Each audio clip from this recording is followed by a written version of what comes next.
Hey everyone, Mark from the Top Homeowner, and today we're going to be replacing an exterior GFCI receptacle. This receptacle here is bad. It won't test properly. It shows that there's no power coming to it, and we've got this amber light that's on that shows that there's an issue with this. You can't reset it. I tried resetting the button multiple times, and no matter what, it doesn't work. So I think probably what's happened is this receptacle was used with the cover open at one point in time and it got ruined. So what we're going to do in this video is we're going to show you the process of removing an exterior GFCI receptacle and replacing it with a brand new one. Also, we'll tell you which one you need to buy so you can get the right one for the job. First, before we get started, we need to make sure the power is off at this receptacle. So we'll go shut off the breaker now. Now that the power is off to this, we can go ahead and remove this cover.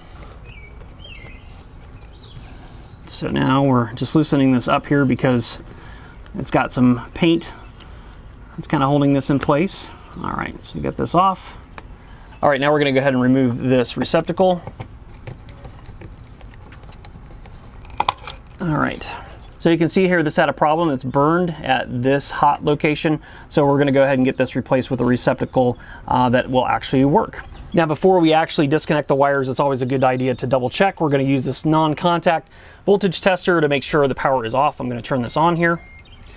And then I'm just going to run it along these wires, and if there was power going to this, this would beep. Since it's not beeping, we can know that the power is off to this and it's safe to remove. So to get these wires out, you can see that they were installed through this back wiring method. On a GFCI receptacle, it's actually clamped down on the side underneath these screws, so we need to loosen this up to get the wires removed. And then the wire should just pull out. So that's the hot side. Let's go ahead and get the neutral side, and then we'll remove the ground. All right, so the old GFCI receptacle was not weather resistant rated, and since this is in an outside location, we're gonna replace that with a weather resistant GFCI receptacle. So we've got the WR stamped on here, which means that this is weather resistant, and also on the side here it says it's tamper resistant, so that means if someone sticks something into one of these holes, they're not gonna get shocked the way they would if it wasn't a tamper resistant receptacle. All right, so on the back here, you've got a couple different options. You can see here there's line and load.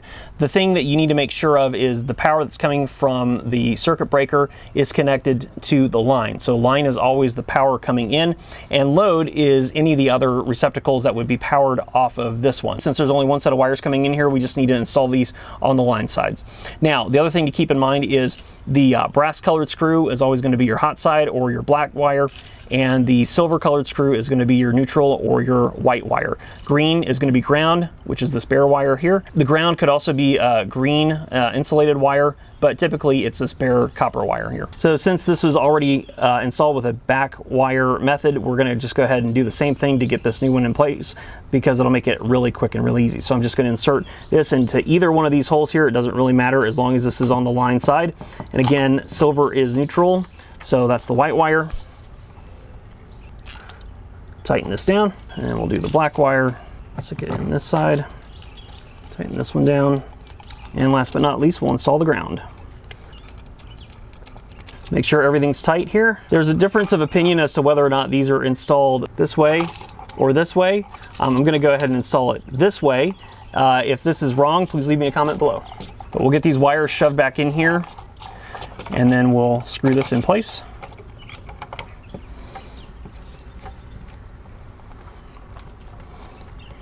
So one of the other things you can see on this weather resistant model, the exposed metal is like a chrome plated finish, whereas this one was just galvanized. And you can even see, since this has been on the outside, this was starting to rust here. So while we're at it, we're going to upgrade this cover, which doesn't protect the receptacle when it's in use, to this one. You can see here that there's an example of an extension cord on the inside, and this cover will protect this receptacle even when it's in use. So if you're using this during the winter time or for holiday lights or something like that, then you can still have a protected receptacle when you're using it. So we're going to do that now. So we're just going to take this razor here and scrape off anything that's kind of sticking out.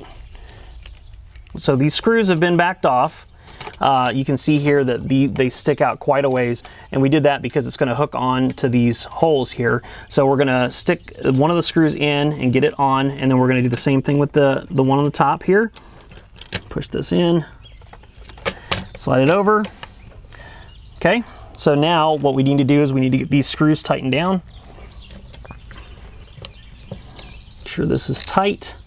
We want that foam gasket to give a good seal. Don't want to over tighten it though. Just nice and snug.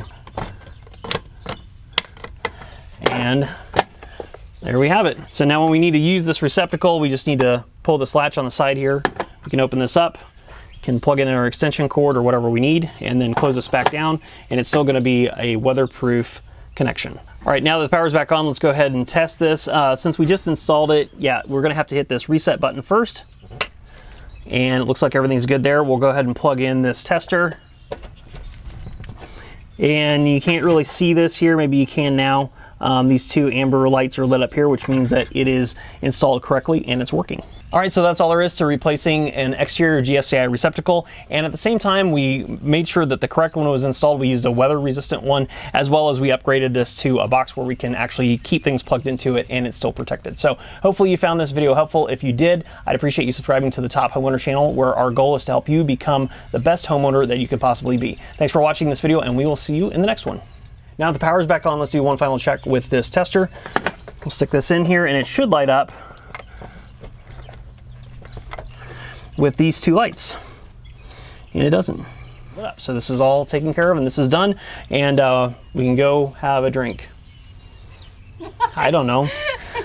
What kind of drink? Mountain Dew? What do you think? Now we can go enjoy some iced tea.